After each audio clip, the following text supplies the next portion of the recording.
오늘 함께 나눌 내용은 현해춘 목사님의 평신도 사역자를 위한 성경 연구 창세기 편 제15강 인간의 왕국입니다. 바벨탑 이야기 아마 다들 어릴 때 한 번쯤은 들어보셨을 거예요. 하늘까지 닿으려는 탑을 쌓다가 언어가 갈라져서 흩어졌다. 보통은 그냥 이런 옛날 이야기 정도로만 기억하실 텐데요. 하지만 오늘 저희가 살펴볼 이 강의는요. 그 이야기가 사실 인류 최초의 거대한 정치적 또 종교적 반역 프로젝트였다고 말합니다. 그리고 그 중심에선 니모롯이라는 인물을 통해서 창세기의 이 짧은 이야기가 어떻게 요한계시록의 마지막 때까지 이어지는지 그 놀라운 통찰을 한번 같이 파헤쳐보겠습니다. 네, 맞습니다. 이 강의의 핵심은 바벨탑 사건을 그냥 독립된 어떤 해프닝으로 보지 않는다는 데 있어요. 창세기 3장에서 아담 한 사람의 불순종으로 시작됐던 그 인류의 타락 서사 있잖아요. 그게 마침내 창세기 11장에 와서는 조직적인 집단 반역이라는 거의 클라이맥스에 도달하는 장면으로 보는 거죠. 그러니까 개인의 죄가 어떻게 인류 전체의 거대한 야망으로 발전하는지 그 과정을 보여주는 일종의 로드맵인 셈입니다. 로드맵이라는 표현이 아주 흥미롭네요. 그럼 그 시작점부터 한번 따라가 보죠. 강의를 보면 노아 홍수 이후에 하나님께서 완전히 새로운 시스템을 도입하셨다고 설명해요. 바로 인간 통치인데요. 아니, 온 세상을 물로 심판하실 만큼 인간의 죄악에 진노하셨던 분이 왜 다시 이렇게 불완전하게 짝이 없는 인간한테 다른 인간을 다스리는 권위를 맡기셨을까요? 이건 좀 굉장히 위험한 시도처럼 들리는데요? 정말 그렇죠. 그래서 저자본 이걸 하나님의 모험이라고까지 표현합니다. 하지만 이게 무모한 도박이라기보다는 죄로 가득한 세상을 향한 하나님의 현실적인 조치였던 거죠. 홍수 이후에도 인간의 본성은 변하지 않았거든요. 그래서 최소한의 질서를 유지하고 폭력과 죄악이 막 걷잡을 수 없이 퍼지는 걸 막기 위한 장치가 필요했던 겁니다. 아, 일종의 안전장치 같은 거군요. 네, 그 근거가 바로 창세기 9장 6절 다른 사람의 피를 흘리면 그 사람의 피도 흘릴 것이니 라는 구절이에요. 이게 바로 사형제도를 포함한 국가와 법의 권위, 다시 말해서 인간 정부의 시작점이라는 해석이죠. 로마서 13장에서 말하듯이 통치자가 공연히 칼을 가지지 않은 이유가 바로 여기에 있는 겁니다. 악을 억제하는 하나님의 대리인 역할을 하도록 권위를 주신 거죠. 아, 그러니까 완전한 해결책은 아니더라도 더 큰 혼란을 막기 위한 현실적인 방편으로 인간 정부를 허용하셨다, 이런 말씀이시군요. 하지만 말씀하신 대로 인간의 본성이 그대로라면 그 권위가 오용될 우려도 처음부터 있었겠네요. 정확합니다. 그리고 그 위험은 예상보다 훨씬 빨리 현실이 돼요.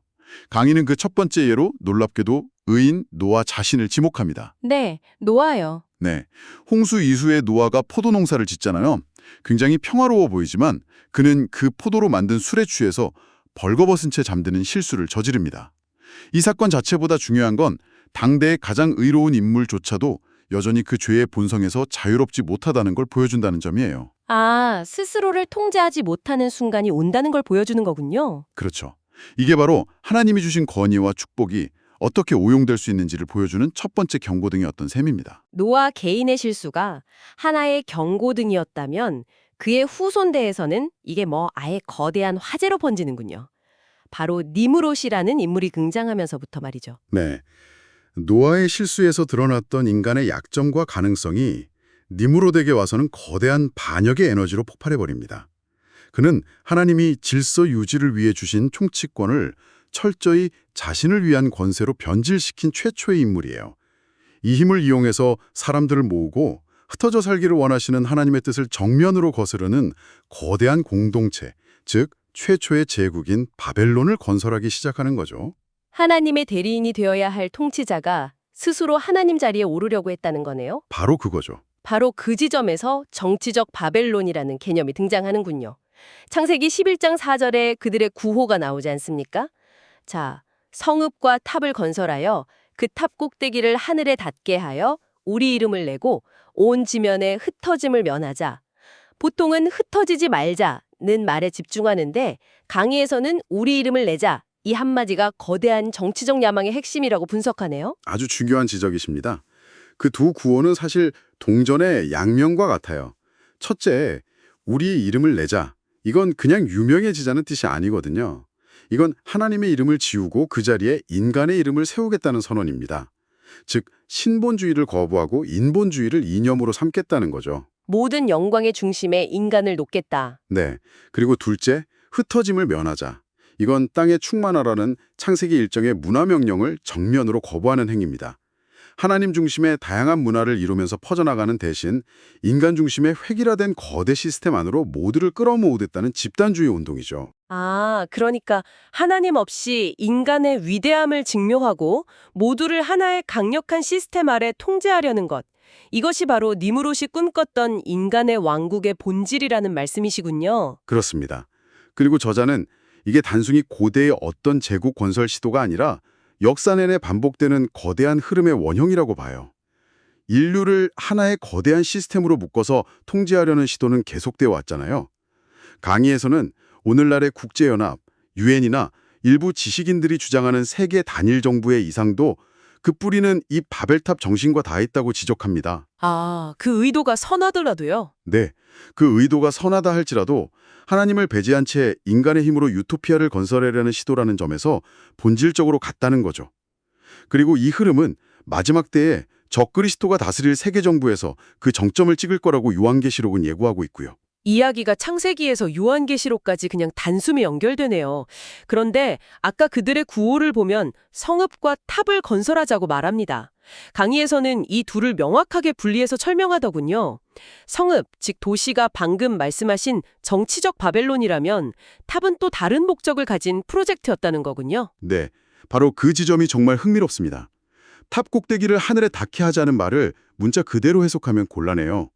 고대인들이 아무리 기술이 있었다 한들 정말 물리적으로 하늘까지 탑을 쌓을 수 있다고 믿을 만큼 어리석지는 않았다는 거죠. 그렇겠죠. 여기서 하늘에 닿는다는 건 종교적이고 상징적인 의미입니다.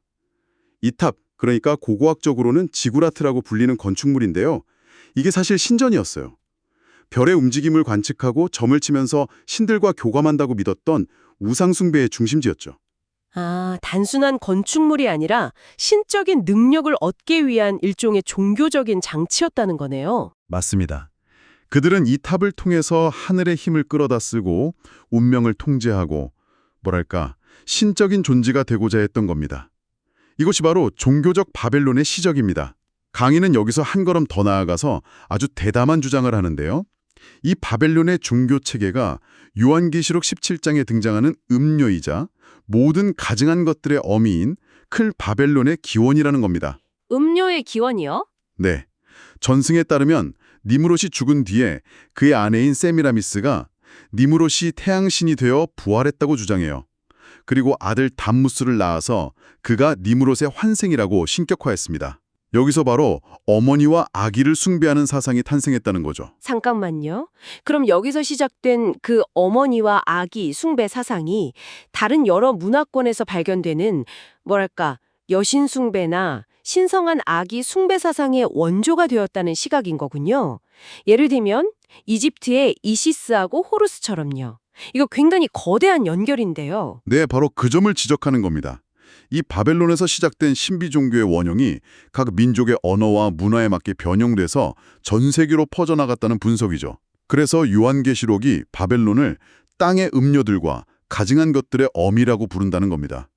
모든 이방 종교와 우상 숭배의 어머니, 즉 그 뿌리가 되었다는 의미로요. 와, 결국 바벨탑 프로젝트는 정치적으로는 인류를 통일하고 종교적으로는 하나님 대신 사탄을 숭배하는 시스템을 만들려던 거대한 음모였던 셈입니다. 그렇다면 이 모든 정치적, 종교적 프로젝트의 중심에는 결국 니무롯이라는 한 인물이 서 있군요. 성경은 그를 세상의 첫 용사이자 여호와 앞에서 용감한 사냥꾼이라고 묘사하는데 언뜻 들으면 되게 긍정적인 표현 같기도 하거든요. 강의에서는 이걸 어떻게 재해석하나요? 그 표현 속에 사실은 굉장히 무서운 의미가 숨어 있습니다. 우선 니무롯이라는 이름의 어원 자체가 반역하다라는 뜻을 가지고 있어요. 아, 이름부터요? 네, 그의 정체성이 이름에 그대로 드러나는 거죠. 그리고 여호와 앞에서라는 말은 이게 하나님을 의식하며 라는 긍정적인 뜻도 있지만 여기서는 하나님을 대적하여 그분 면전에서 라는 도전적인 의미로 쓰였다는 해석이 지배적입니다. 대놓고 반역했다는 거군요. 그렇죠. 그리고 가장 중요한 게 용감한 사냥꾼이라는 표현인데요. 단순히 짐승을 잘 잡는 사냥꾼이 아니었다는 거겠죠? 바로 그거죠.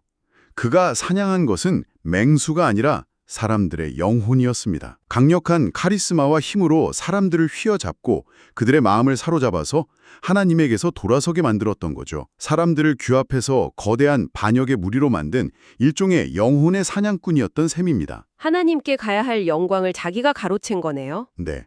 인류를 거대한 인간 왕국이라는 울타리 안에 가두어서 자신을 숭배하게 만든 최초의 영웅이자 독재자. 이런 특징들이 바로 마지막 때에 나타날 적그리스도의 모습과 정확히 일치한다는 겁니다. 그래서 저자는 니무롯을 역사상 가장 분명한 적그리스도의 예표, 즉 모형으로 보고 있는 것입니다. 정리해보면 이 바벨탑 사건은 단순히 언어가 혼잡해져서 사람들이 흩어지게 된 그런 해프닝이 아니었군요. 하나님 없는 인간에 의한, 인간을 위한 왕국, 이걸 세우려 했던 인류의 거대한 야망과 그 필연적인 실패를 보여주는 원형적인 사건이라고 할 수 있겠습니다. 맞습니다. 저자는 이것이 아담 이후 계속되어 온 인간 타락 역사의 최종 단계라고 결론을 내려요. 처음에는 하나님의 다스림을 거부했고, 이게 아담이죠. 그 다음에는 양심의 다스림을 외면했고, 이건 가인이고요. 이제는 인류가 집단적으로 뭉쳐서 하나님의 통치를 조직적으로 거부하고 사탄의 반역에 가담하는 극한의 상태에 이르렀다는 겁니다. 인간의 힘으로 하늘을 닿으려 했던 그 거대한 꿈이 결국 하나님의 직접적인 개입으로 무너지는 거군요. 네, 그렇죠. 강인은 창세기 11장에서 인간 왕국의 꿈이 좌절되는 것으로 끝나지만 바로 다음 장인 12장을 보면 하나님께서 아브라함이라는 한 사람을 부르시는 장면으로 넘어갑니다. 이 거대한 집단의 실패 바로 뒤에 한 개인을 통해서 하나님의 왕국 이야기를 새롭게 시작하시는 이 전환이 참 인상 깊게 다가오네요. 네, 바로 그 지점이 오늘 우리가 생각해 볼 마지막 질문을 던져주는 것 같습니다. 인간의 힘과 지혜로 완벽한 세상을 만들고 모든 문제를 해결하려는 이 바벨탑의 정신, 이게 고대에만 있었던 게 아니거든요. 어쩌면 오늘날 더 세련되고 더 강력한 형태로 우리 주변에 존재하고 있죠. 그렇다면 이 시대를 살아가는 당신에게 한번 묻고 싶습니다. 당신은 지금 어디에서 인간의 왕국을 쌓아두는 그 거대한 노력을 보고 계신가요? 그리고 반대로 세상의 눈에는 잘 띄지 않지만 아브라함 한 사람에게서 시작되었던 것처럼 어디에서 하나님의 나라가 조용히 그러나 분명하게 시작되고 있는 모습을 발견하고 계신가요? 우리 각자의 삶 속에서 바벨탑과 아브라함의 길을 분별해보라는 깊은 질문에 남기면서 오늘 이야기는 여기서 마무리하겠습니다. 함께해 주셔서 감사합니다.